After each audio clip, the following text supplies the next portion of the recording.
Rekomandohet përdorimi i fshesave me korrent me HEPA filter, filtra të cilësisë së lartë për pastrimin e ajrit, për të bllokuar grimcat e pluhurit.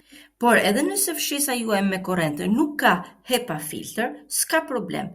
Është më mirë të pastroni qilimat dhe tapiceritë me një fshesë me korrent të papërsosur sesa të lini pluhurin të grumbullohet.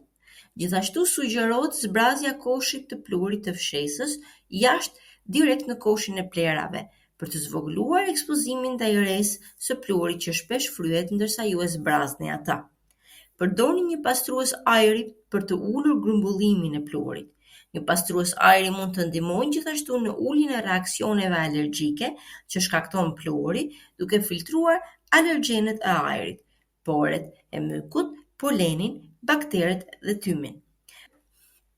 Rekomandohet dhe përdorimi i pastruesit të ajrit 24 orë në 7 ditë në cilësimin i qetë, i cili në përgjithësi është cilësimi mesatar në pastruesit me 3 shpejtësi, ose cilësimi i lartë i mesëm në makinat me 4 shpejtësi. Vendosni një pastrues ajri në çdo dhomë në shtëpinë tuaj. Pastruesi i ajrit duhet të vendoset të paktën 45 cm larg një muri apo mobiljeje. Vendosja ideale e pastruesit të ajrit është afër pikës së mesit të dhomës, ku ju po e përdorni.